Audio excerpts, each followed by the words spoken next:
My wife cheated and left me when I was mourning my parents' passing. Now she is running back to me after finding out I'm inheriting $15 million. I 27 am in the middle of a fight with my soon-to-be ex-wife, Amara, who had an extramarital affair a couple of months ago. Amara and I had been married for 2 years. And we've been together for almost 3 years. Before that, she and I had planned on beginning to try for a baby just 8 months into our marriage. Because we'd already been living together for 4 years at that point. And we really wanted to start a family together. So it just felt right. Unfortunately, even after months and months of trying, my little swimmers were having trouble reaching the egg. So we had to get tested. Turns out that both my wife and I have fertility issues. So we had to give up on the idea for the time being. It hit me hard when the test results came back. And I kind of shut down emotionally because I really wanted a baby of my own. Amara, instead of being supportive during that time, distanced herself from me. And we barely even spoke for a couple of months. I was already at my lowest by then, and Amara going further away from me just made it worse. So I thought about reaching out to her and making our marriage work. But before I could do that, she confessed to me that she'd been having an affair with an old friend. And it had been going on for weeks. She'd sought out his help a couple of days after we got back the test results, since she used to be good friends back in high school. And he was in town for a conference. They had lunch together, and then that turned into an opportunity for her to cheat on me with him. She told me that she wanted to tell me the truth, but I just seemed so distant and sad. That she was afraid of how I'd react. So she just didn't say anything. Which was a pretty ridiculous reason. I remember wanting to say a lot of things after she told me. Mostly wanting to scream at her. But I couldn't bring myself to do any of it. So I just broke down on the couch and began to sob like a baby. She didn't even console me or anything. Not even a pat on my arm to tell me it's going to be alright. She just sat there like a damn statue and said nothing. While I cried for almost an hour. After I finally eased up a little, she told me that she was going to spend the night at her parents' place because she needed a break from everything that was going on. I begged her to stay in spite of what she'd done. But she didn't wait around. She'd already had her bags packed before discussing this with me. And then she just left. As soon as she left, I started crying again and remained in the same spot until midnight. It was pretty much the worst day of my life so far. I was so depressed that I wasn't responding to any calls or texts from anyone, not work. And not even people I knew personally. So a couple of friends and relatives had come to check up on me. But they'd leave. When they realized that I wasn't going to open the door for them and let them in. I'd let them know I was still there by yelling out that they needed to leave and that I wasn't going to open the door. So they'd know I was okay. And then leave. I'm grateful for the people who checked up on me. Honestly. Because I don't think I'd be here right now if it wasn't for them. All I did was have the minimum amount of food needed to keep going. Watch TV, and then sleep. I was basically a zombie for almost 2 weeks. Then one day, one of my cousins came by.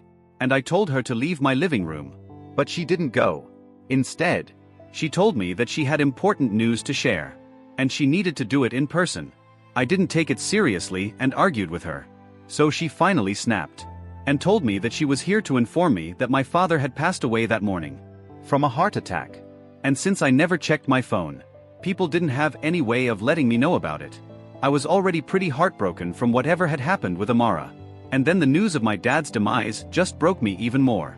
After my cousin who visited me to tell me the news left, I think I started crying so loudly that the neighbors had to come to my door to make sure I was okay. That evening, I booked myself a flight back home for the funeral. And it was really difficult because I barely knew what I was doing. All throughout, I had to be helped by people I barely even knew because I was so lost. But somehow, I got back home safely and made it through the funeral. I was blank and didn't cry at the funeral much. But I'd planned on staying for 2 weeks at home with my mother. So she'd have someone to count on. She was devastated at the funeral and didn't leave my side even for a second. But we barely got to speak. Because of the sheer number of guests and relatives showing up. My dad was a well-known man. He was an attorney and was one of the best in his town. He was also a really good man and people loved him. Some people had even traveled overseas to pay their last respects. You guys can imagine what sort of love and respect people had for him. My mother and I were overwhelmed.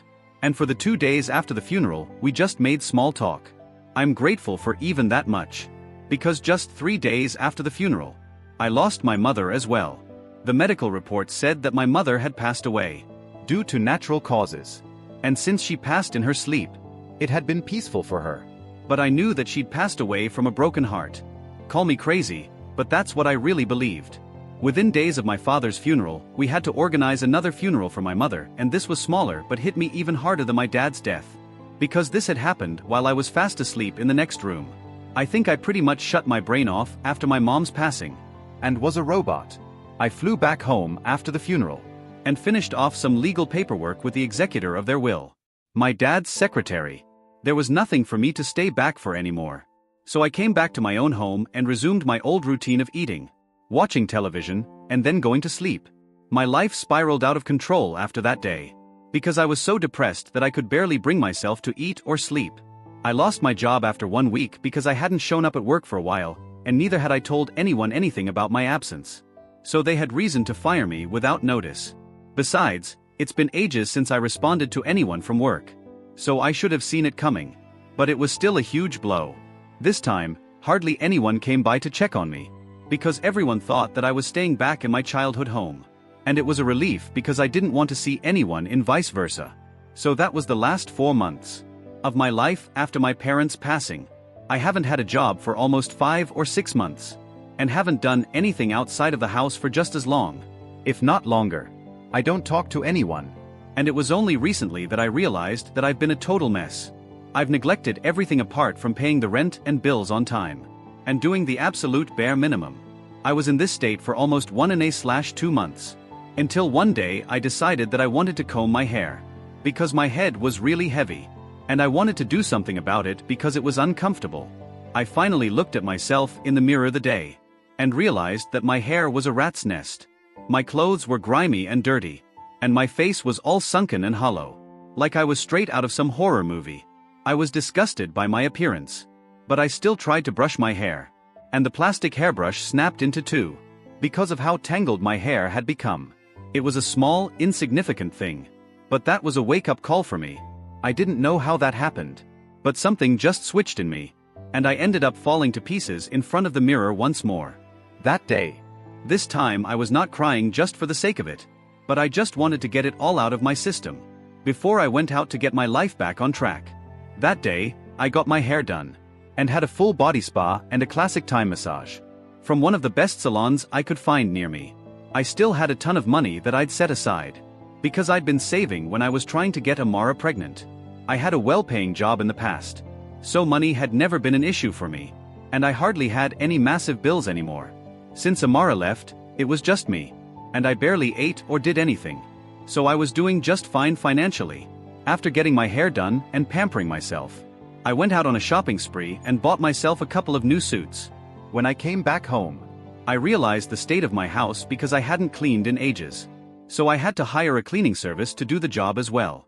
I wasn't embarrassed in the slightest. Since I knew what I'd been through. I think anyone who'd found out that they were basically infertile. Had their wife cheated on them. Lost both their parents. And also lost their job in the span of just a couple of weeks would have been gone by now. Once my house was clean. And I was finally looking like a human being again. I started looking for therapists who could help me. Because I realized that I was probably clinically depressed. The shopping spree and spa had helped a little. But it was just temporary. If I wanted to get out of this mess, I needed professional help. And I wasn't ready to go back to the condition I was in for so long. Along with looking for therapists, I also started looking for jobs. And made sure to explain my circumstances to my ex-employers in case I needed recommendation letters. To my surprise, my ex-boss ended up inviting me back to work if I was up for it. She said her daughter was an advocate for mental health awareness and she would be disappointed if she didn't at least give me an opportunity to get my life back on track. She also offered to put me in touch with her daughter, who worked with a lot of great mental health professionals, to help make my search for a good therapist easier. I agree to all of it, and I'm truly and sincerely thankful that she turned out to be such a wonderful woman. I got my job back and started seeing a therapist as soon as I settled on one. I've been attending therapy sessions every week for almost a month now, and I feel like I'm finally getting better. The only thing I hadn't done so far was file for divorce from Amara. Because I didn't think I wanted to leave this marriage just yet. I really have faith that she'd come back. Also, I'd forgotten about the divorce. Because I was depressed about my life. So I didn't think about it and just waited around like an idiot. Then about 4 days ago, I received a call from her. Usually I don't answer calls from anyone, but since it was Amara, I got really excited and answered. I had barely spoken to anyone or even heard my voice. But I was happy to hear from her because I was delusional enough to believe that she was calling to get back together. It had been almost 4 months since she left the house and we last spoke, and in the meantime a lot had happened. I was finally doing better now. So I hoped that her coming back to me would be the beginning of a fresh start. For both of us. She even hinted at it by inviting me to dinner at a restaurant we loved going to when we were together, and I agreed to see her there. I got all dressed up and went out to see her that evening. I even hugged her when I saw her. And she looked happy to see me too. But she didn't ask me any questions and jumped straight into talking about her own life and how fabulous it had been for the last couple of months. She told me that she'd been traveling ever since she left me, and had seen a number of beautiful places and met numerous people. She mentioned that her old friend with whom she'd had the affair had convinced her to go away for some soul-searching. She brought it up casually, but she was speaking about it in the past tense. So I thought maybe it was done with. I even asked her if they were together and she laughed and said no, because he was too busy to commit to a relationship. And she didn't want one just yet. I was relieved, but like an idiot. I didn't even bother to think that just because they weren't together it didn't mean they didn't still have a thing. The reasons she'd given me were that they were too busy and non-committal to be together, not that they didn't like each other. I was so happy to see her that I missed a lot of the things she was saying and convinced myself that she was back for me. And we'd live happily ever after. By the end of the evening, I was shocked when she didn't ask anything about me and didn't apologize for anything. But I still stayed hoping something would happen. We made a lot of small talk, and after we'd ordered dessert, I finally decided to steer the conversation towards our relationship and ask her how she dealt with our separation. She told me that it had probably been easier for her than for me, and then touched my hand and said she knew I'd lost both parents within days of each other. A couple of my friends had learned about it from my mother's Facebook feed and then told her about it. I was shocked because I thought she hadn't known. And that's why she hadn't brought it up. I thought that's why she hadn't bothered to call me or even visit me. When I realized that she'd known all along, all the warning bells started going off in my head at full volume. She'd known and still hadn't cared enough to come see me and make sure I was okay. Forget about visiting me, she hadn't even tried to contact me to make sure I was fine. That was the first shock. Then she went on talking and told me she was really sad to learn about the demise of my parents. Because she really liked them. But she was too busy traveling to contact me and figured she'd do it once she was back. I smiled and said nothing, because I was trying to process it in my head. Then she told me she'd also wanted to talk to me about something she'd been thinking about for a long time, which was also the reason she'd asked me out to dinner. I thought this was finally where she would ask me to get back together. But instead she asked if I'd given any thought to what I'd want to keep during the divorce. When I looked confused and asked what she was talking about, she explained that since it had been a long time since we broke up, she thought it was finally time to file for divorce officially so we could move on with our lives. That's when I finally realized this wasn't a dinner date where we would end up getting back together, but one where we would officially end our marriage.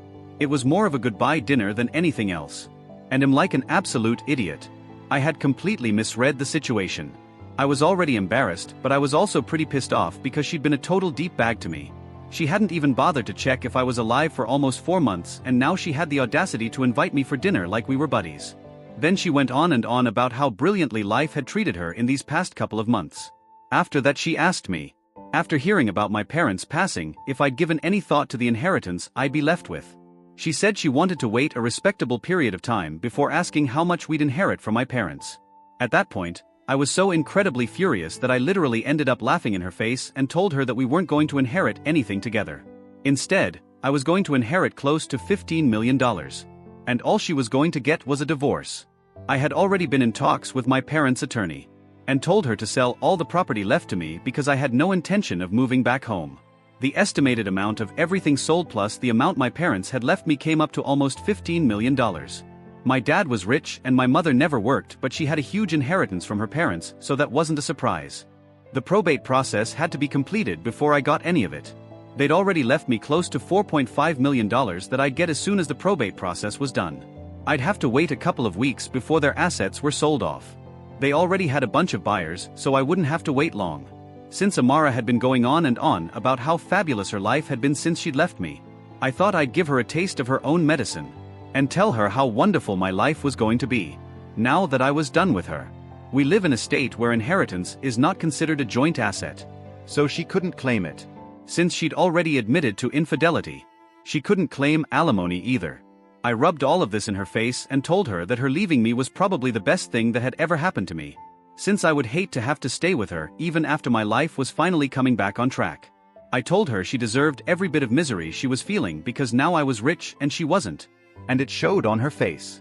Then I stormed out of the restaurant and drove back home. She hasn't tried to contact me, but my in-laws have. They told me that what I did was disgusting because first I wasn't able to give her a child, which drove her to cheat on me, and now I'm not even willing to do the bare minimum and share some of my wealth with a woman who had supported me all along. I hung up on them without any argument because I didn't think I needed to dignify any of it. But her friends and family have been hounding me ever since our dinner date about what I did, and I'm seriously beginning to question if it was the right move to rub it in her face. Maybe I should have just left without bragging about it. Update 1. Hey, I filed for divorce for my wife. It's been 3 weeks since the incident, and her family and friends have taken the bullying to a crazy level. They're literally going off on me on social media, and have practically started a hate campaign against me for putting Amara through mental distress on purpose just so I could get revenge on her because she had cheated on me. And then blamed me for her cheating as well by saying that I'd withdrawn from her emotionally, so she had no option but to seek affection somewhere else. And it just so happened that a friend of her was back in town. So she's absorbed of all the blame and I'm the villain here. Even though she was also facing fertility issues. I never went out of my way to find someone else and talk to them out of desperation. But whatever. I filed for divorce. And I'm going to make sure that I don't let her off the hook easily. I'll also sue her parents and friends after warning them that they need to stop, because word of this has reached a couple of my co-workers too. And I can't compromise my reputation over this. Update 2. Amara is actually contesting the divorce. Because she suddenly had a change of heart. And now things were meant to be together. I'm sure this has nothing to do with the inheritance. And she's doing this all purely out of his own love and affection for me. That's probably also why she made her folks stop bullying me online. So she could get back with me. Since she loved me and not because I threatened to sue them all for defaming me. I'm being sarcastic, obviously. I talked to her a couple of hours ago on the phone, when I found out that she was contesting the divorce. And she told me that she changed her mind and wanted to make our marriage work. I got into a very nasty fight with her because I was just feeling so frustrated and hateful. All she said to me was she knew I was mad because I still loved her. And if I didn't still love her, I probably wouldn't have called her. She reassured me that this was just a stupid game that I was playing to get back at her for the cheating and that we'd be just fine. And then disconnected the call. I'm in disbelief right now. And I cannot believe this is happening to me. I've never, ever felt such a strong urge to slap someone senseless. But I guess there's a first time for everything. She's just a bad person. And I can't believe I even considered getting back together with her. Freaking gold digger. That wouldn't help. Please, if someone has any advice on a way to mess her up legally, do let me know, because I have nothing to lose at this point. Update 3. Hello folks. It's been a while, but we're in the middle of a mediation process now. If this doesn't work out to bring her and me on the same page, then we might have to go to court. But I have a feeling that's going to happen. It'll be better for us. Since I can't see us coming to an agreement about any of this. She feels that we should stick together. And I don't. I don't even understand what the point of having a negotiation meeting is when this is pretty much non-negotiable for me. I do not want to be with her. It's as simple as that. I'm entertaining it because she wants to give it a try, even though it's exhausting. But then I know this will go to court and I'm hoping that will make everything better for me at least. I don't know about her and neither do I care, very honestly. Update 4. Hey guys, it's almost 2 months since the last update and well, the case ended up going to court. Just as I predicted. I'm going to get a divorce. It doesn't matter what she wants anymore. And boy was she upset about it. The probate is done too. And I'll recover all the money I spent on my lawyer and even more. Soon enough. Life's good. So I don't think I'll be coming back here anytime soon. It's been a good ride, but I'm fine now. Thank you for all the love and support. I couldn't have done it without you guys. I mean it.